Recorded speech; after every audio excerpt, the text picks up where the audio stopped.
First, we have to do blood investigation. So blood investigation include, first is the complete blood count. Okay, then serum creatinine and electrolyte. Electrolyte especially not in every patient. Patient is known case of chronic kidney disease. So what is the serum creatinine? Serum creatinine is surrogate marker of renal function, or it is the end product of muscle catabolism.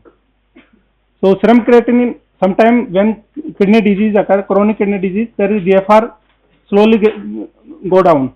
So serum creatinine will be stable for, suppose CKD stage 1 to 5, or so below 60, below GFR is 60 ml per minute. So normal GFR is 125 ml per minute. So between 125 to 60, the GFR is come down significantly, but serum creatinine will be, there is no significant change. So what is the normal serum creatinine level? Anyone? Normal serum creatinine level. Physiology में पढ़ा होगा ना? Normal serum creatinine level. So it is around from 0.4 to 1.4. Okay. So it depends on the age of the patient. If suppose 9-year male child and serum creatinine 1.4 is not a normal range. Okay. So that for that age it is the chronic kidney disease. And suppose the person is a 70-80-year male and the serum creatinine 1.4, 1.5, it is according to age, it is almost okay. Okay, so serum creatinine is 0.4 to 1.4. 1.4 is upper limit and 0.4 is lower limit, especially in pediatric age. Other urological investigation, so patient with stone, known case of stone. So what investigation you will do? Specific for stone disease, serum calcium, phosphate and uric acid and PTS. In case of hyperparathyroidism, in patient with bilateral renal stone, or in patient with the recurrent stone former, in that case you especially ask for PTH, parathermone. Other investigation is serum alkaline phosphatase. So this is not routinely done. This is done in patient with the known case of CA prostate.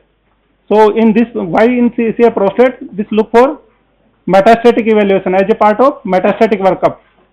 Serum alkaline phosphate level will increase in patient with the osteoblastic metastasis. If osteolytic metastasis, then acid phosphatase will increase. So the prostate metastatic are osteoblastic.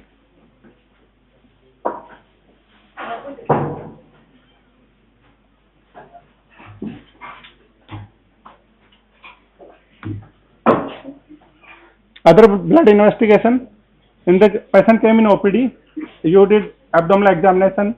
On rectal examination, there is the palpable nodule in the prostate, and patient with family history of CA prostate. In such patient, we have to do serum PSA. So serum PSA, it is significantly influenced by so many factors, such as urinary tract infection, and it is sometimes it increase other prostatic abscess. So it is a glycoprotein. PSA is the glycoprotein secreted by the prostatic epithelium. So this PSA, this marker is the prostate specific, not a disease specific. So it will increase any prostate disease, prostatic abscess, prostatitis, okay, prostatic calculi after digital rectal examination. So this level will be influenced by so many factors. So but is the prostate specific, not a disease specific. So normal of PSA. What is the unit of serum PSA? So normal level 0 to 4 nanograms per dl. Above this, between the 4 to 10 is the suspicious, and more than 20 it significantly indicates for metastatic disease. So when patient is 60-year male, family history, and serum PSA suppose 10. So we have to do rectal examination also. So because PSA is not a disease specific. So it may be some prostatitis, maybe prostatic abscess. So we have to do digital rectal examination also. If digital rectal examination there is a palpable nodule, serum PSA, then we have to go for prostate biopsy. So for prostate biopsy, the serum PSA is not an indication. Serum PSA is the so many factors, disease, prostatitis, prostatic abscess, so many factors, UTI. So we have to correlate both things. If abnormal digital rectal examination and elevated serum PSA, then go for biopsy. So PSA also helpful in the patient known case of CA prostate and CA prostate patient with metastatic disease. So we started on chemotherapy. So the serum PSA should be come down. So for assess the progression of disease and treatment response, the PSA level is useful. Other blood investigation is the testicular marker. So these are the alpha fetoprotein, beta HCG and LDH. So anyone know what are the name of the testicular tumor? Seminoma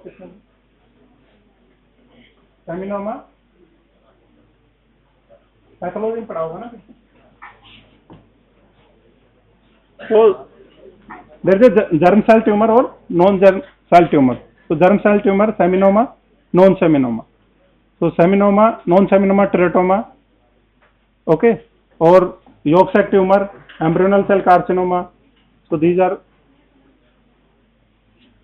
So the alpha fetoprotein is specific for teratoma. Not every case of teratoma 100% they show alpha fetoprotein. Around 20 to 30% of patients with teratoma they have elevated alpha fetoprotein. Not in every patient. So if you in MCQ you will find that every patient of the teratoma, testicular teratoma, they show alpha fetoprotein. No, only 20 to 30% patient has elevated alpha fetoprotein. Similarly, the beta HCG. Beta HCG is the especially more specific for that seminoma. So not in every case of seminoma, only 10 to 15% cases of the seminoma they have elevated beta HCG. This LDH is non-specific marker.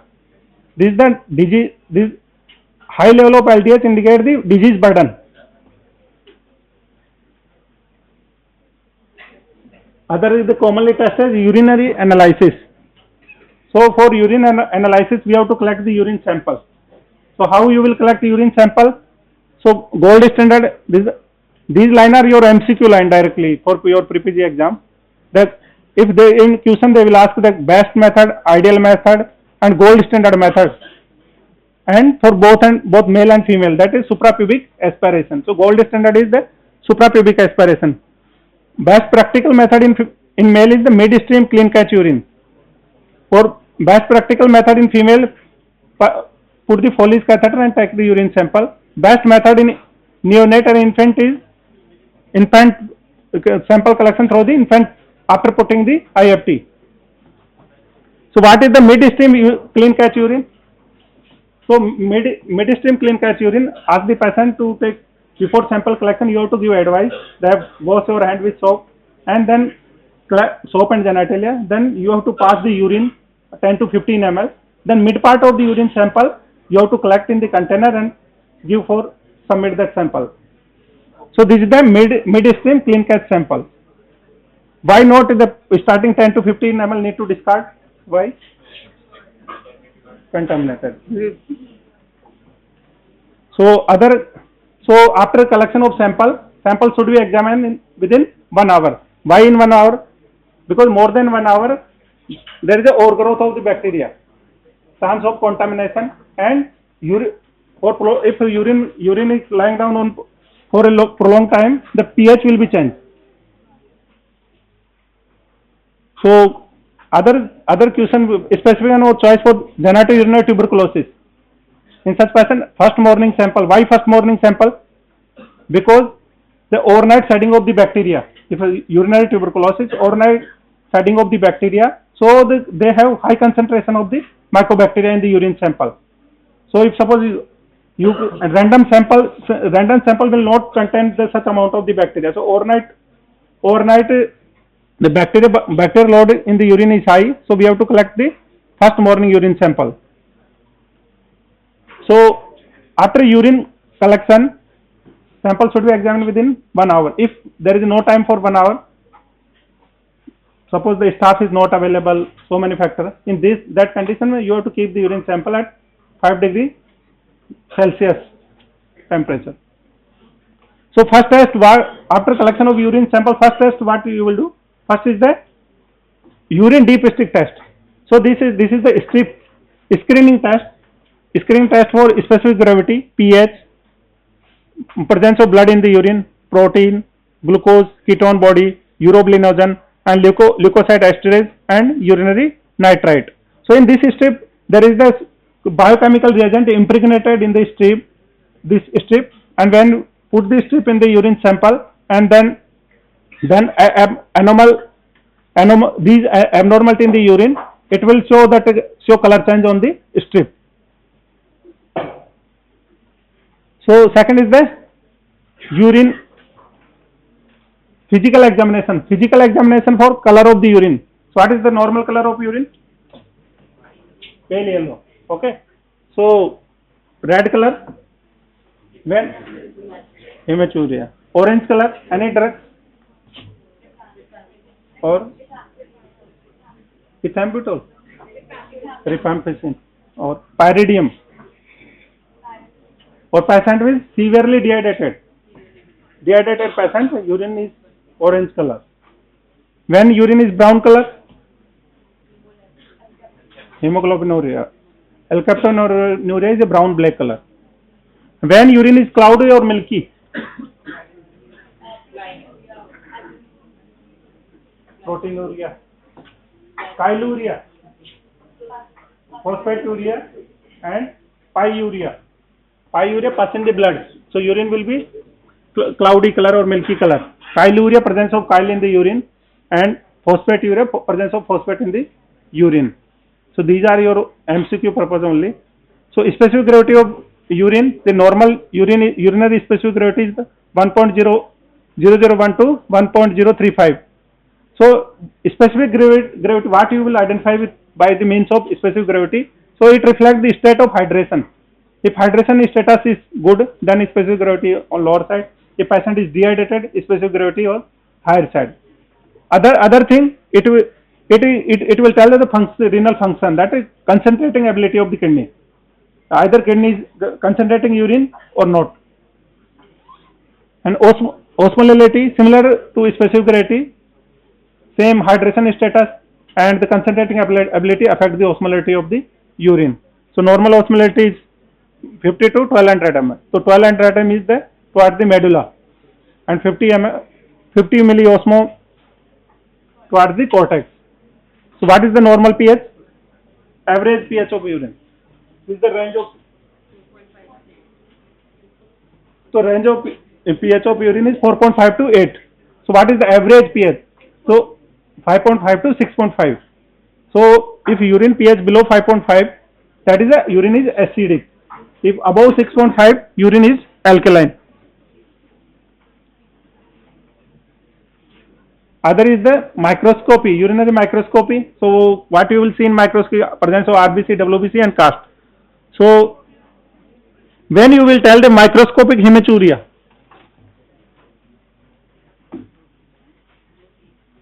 so up to 1 to 2 RBC in the urine is the normal.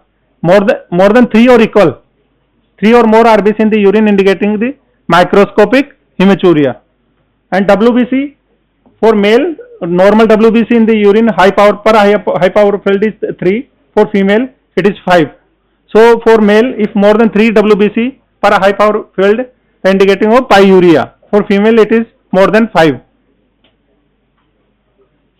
So when you will see the cast and crystal in the urine, any tubular pathology and glomerular pathology, glomerulonephritis in this thing.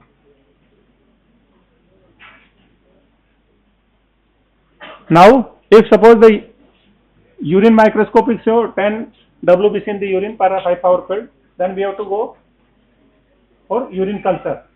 Other thing that strip also tell for leukocyte esterase and the nitrite. I already told you. If suppose leukocyte esterase is positive and nitrite is negative, that indicating inflammatory pathology, means there is a inflammatory pathology but not infective. Nitrite is the presence of the E. coli and Proteus. These bacteria, they convert nitrate to nitrite. So if presence of nitrite in the urine indicating bacterial infection, bacteriuria. So if there is a leukocyte esterase positive but nitrite negative, that indicating the inflammatory pathology. Suppose stone disease. So in such case you will show patient already on digestion. So such patient they have pyuria but no bacteriuria. So if suppose leukocyte esterase is positive, nitrite positive, then there is a basic idea that urine most likely it will be positive. So we have to send for urine for culture. So if suppose leukocyte WBC is normal and leukocyte esterase is also negative, nitrite also negative, then just routine examination you can, symptomatic treatment you can give.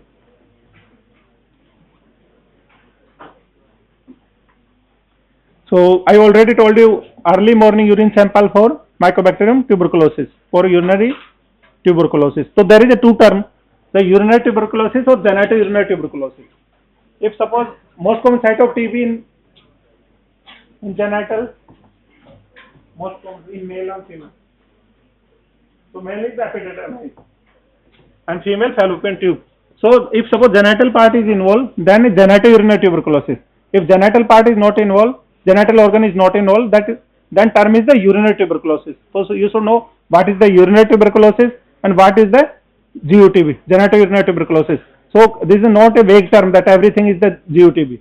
So urinary tuberculosis is different and GUTB is different. So early morning sample, first we have to do ZN staining. Already you microbiology practical में किया होगा ना. And then culture of mycobacteria. So what media usually used for culture? Okay, so that you can't wait for 6 weeks. If suppose ZN is staining positive, and so there is that to detect a small quantity and rapid, we have to diagnose the tuberculosis. So for that is the gene expert TB PCR. So gene CB0. So this it will detect a small amount of bacterial DNA in the urine. So it will give in the report within the 2 hours. So confirmatory gold standard diagnosis is the culture, MJ media. Another investigation is the MGIT, mycobacterial growth incubation tube. In microbiology also you heard already. So just remember that the MGIT test also for tuberculosis. Other is the urine cytology. So when you will do for cytology as a part of the patient with the hematuria to rule out malignancy. So every malignancy it will positive, no, only it is positive up to 50% case of the urothelial carcinoma. So when it will false positive in case of urinary tract infection and patient with prolonged catheterization and patient with stone. So urine for chyle is the cloudy or milky color urine. So what is the chyle? So chyle is the albumin plus emulsify fat and fibrin. So patient usually present with milky color of the urine. What is the etiology? Etiology is a parasitic infection, most likely Wucheria bancrofti. Other cause are malignancy, trauma and post-surgical. Patient usually present. How to diagnose? So commonly diagnosed by increased level of urinary chylomicron. This is the most specific or most sensitive.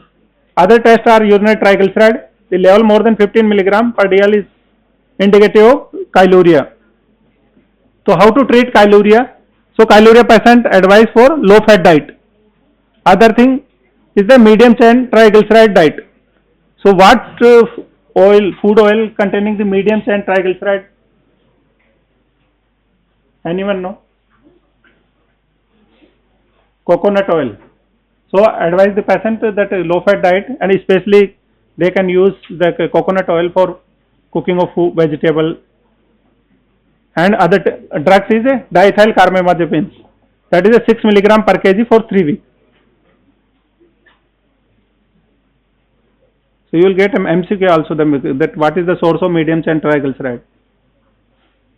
So other test is the endoscopy test. So endoscopy, first is the cystoscopy. Cystoscopy to look for urethra and urinary bladder. Other is the semi-rigid ureteroscopy. The name suggestive of to look for anatomy, pathology of ureter or renal pelvis. Flexible ureteroscopy, there are two rigid. Rigid is a metal alloy, made up of metal alloy. flexible is the made of optical fiber. So first one is the flexible cystoscope. So this the advantage is the less painful procedure, and the maneuverability is good. We can see bladder neck pathology clearly. Rigid, the disadvantage, that is the costly instrument. And the second one is the rigid cystoscopy. The part first is the telescope, second is the obturator, third is the outer sheath, and fourth is the bridge. All images are in your love and belly. So what is the normal appearance of the bladder mucosa on the cystoscopy? So the cystoscopy showing this is the normal bladder mucosa and this is the ureteric orifice. And second picture, the normal appearance of the urethra on urethroscopy.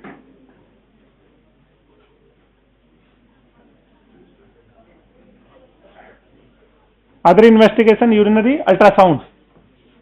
So if suppose patient came in casualty with pain in lower abdomen and patient with flank pain and patient with hematuria, so first investigation, a basic investigation is the urinary ultrasound, that abdominal ultrasound. So abdominal ultrasound look for pathology in the kidney, bladder, prostate and testicular, genital. So ureter, you can see ureter in the ultrasound? No. If you, unless ureter is too much dilated, you can't identify the ureter in the on ultrasound. So normal ureter, you will, because of bowel gas, you can't identify the ureter on the ultrasound. So ureter pathology we can't see on ultrasound. So second is the ultrasound, there is no use of radiation in ultrasound. So any age of the patient from childhood to pregnant lady, ultrasound is the safe procedure. Second is that there is no use of IV contrast. So safe for patient with the CKD or renal disease.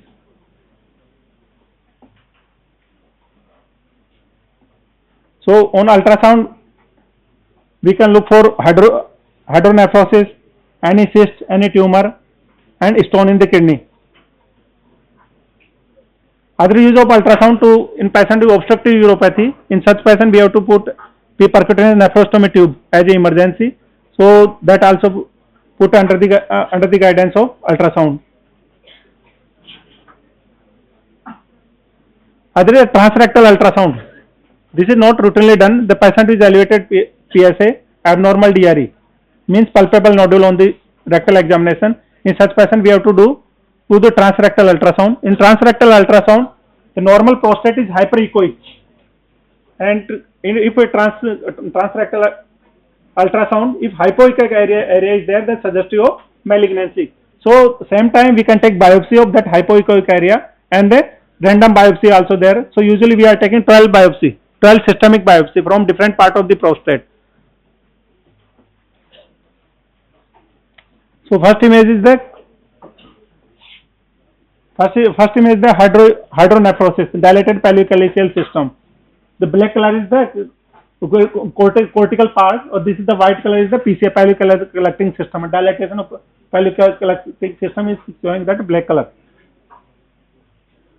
Second picture is the cystic lesion at the upper pole of the right kidney. Other is the angiomyolipoma, and stone shows that a posterior acoustic shadow. This is the renal stone, and there is a shadow, acoustic shadow on ultrasound. So stone, any stone, gallbladder stone also showing posterior acoustic shadow. So this is the characteristic finding. If suppose hyperechoic lesion in the kidney, but there is no posterior acoustic shadow, so this is not a stone.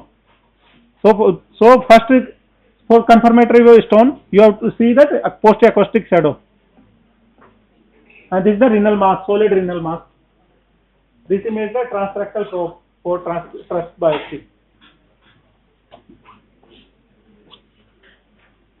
So other investigation, intravenous urography. So we will discuss in this in detail when we will in the topic of urolithasis.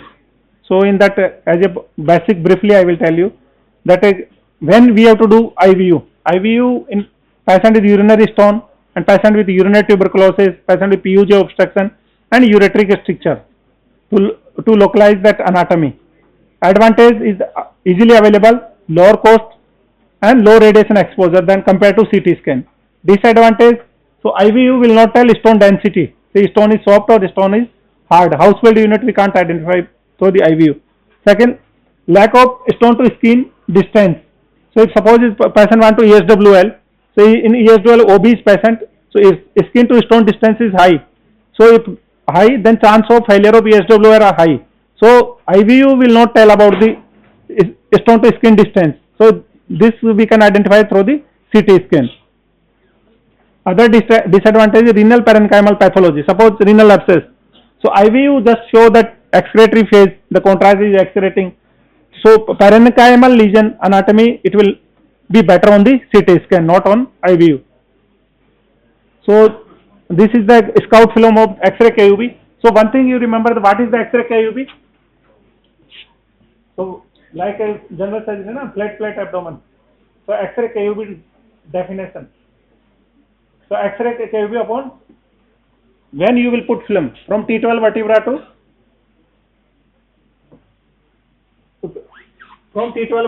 the greater trochanter of femur. So this part should be visible on that X-ray. So this X-ray is the X-ray KUB. Okay, so you usually write now what is the X-ray KUB. So you should know that what is the difference between X-ray erect flat abdomen. What is the X-ray KUB? What is the difference between them?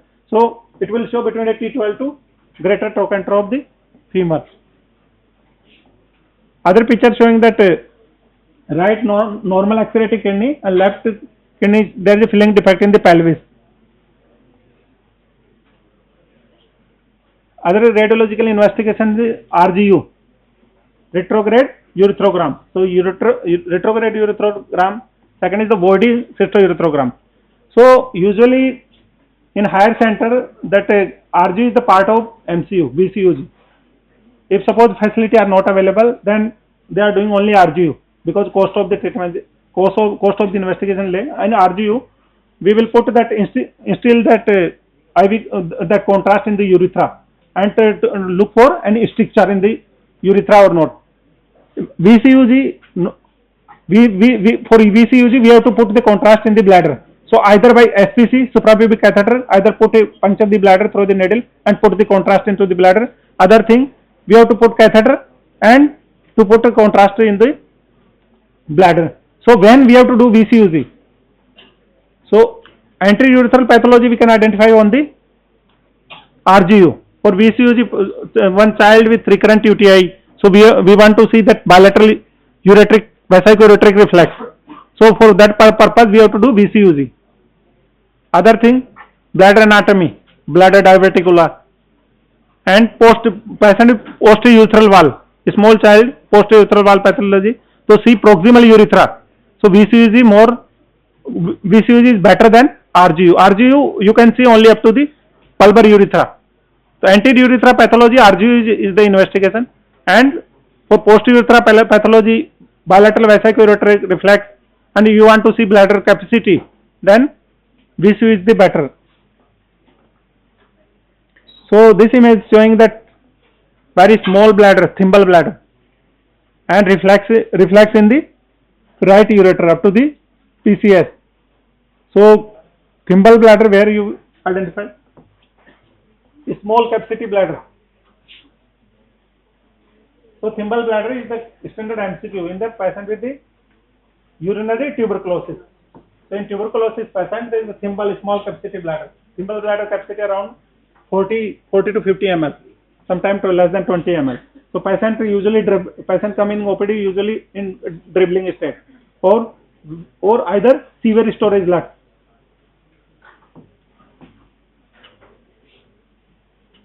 So what is the meaning of thimble?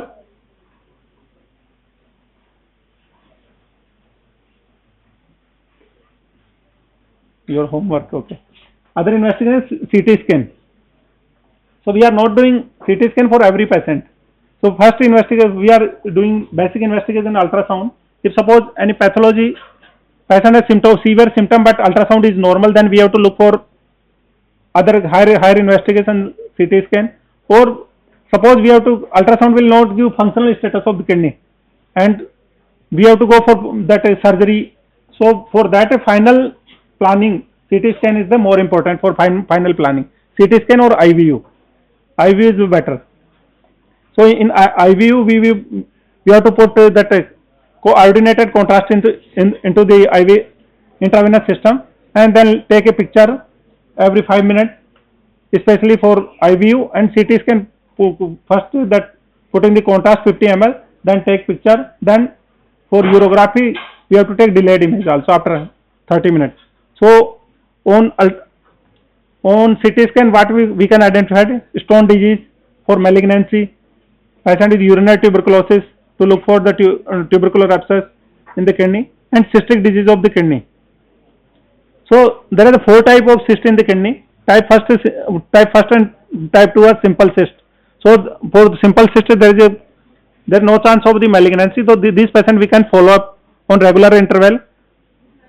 Second is the category third cyst. There is 50% chance of malignancy. So patient need to either go for surgery or either need to close follow up. Category 4 cyst is the high chance of malignancy between the 67 to 100%. So this need to go for surgery, either partial nephrectomy or radical nephrectomy.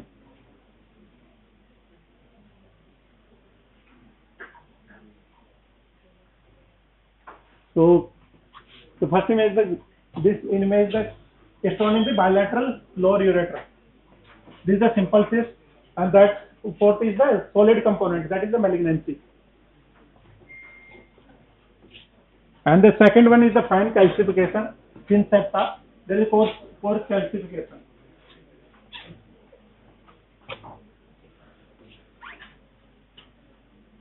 Other investigation is the MRI. MRI usually not done. When we will do MRI, when patient is the CKD, we can't put IV contrast. In such patient, we have to do MRI. For patient with the elevated serum PSA and abnormal rectal examination, palpable nodule. So we have to for local staging. So multiparametric MRI, MP MRI, we have to do for such patient is suspicious for prostate cancer. So in that anatomical imaging or functional imaging. Anatomical imaging is T1, T2. So in first year your syllabus is anatomy. So T1 used for anatomy purpose. Or in second year pathology. Okay, so T2 image for pathology. If you want to see pathology, most of the time anywhere in the body, if you want pathology for finding, T2 image is better. T1 for anatomy purpose. And the functional imaging is the DWI, diffusion weighted images, and the dynamic contrast enhancement. So based on this imaging, the radiologist will give us the score in the suspicious area. So pyroids score he will give from 1 to 5. So in your exam also, what is the full form of the pyroids? So this is full form prostate imaging, reporting and data system. So keep in mind, and there the pyroids 1 is the 100% benign, and pyroids 5 is the highly suspicious for malignancy. So suppose the PSA is elevated, rectal examination is normal, and MP MRI showing pyroids 5. So in such patient also we have to go for biopsy.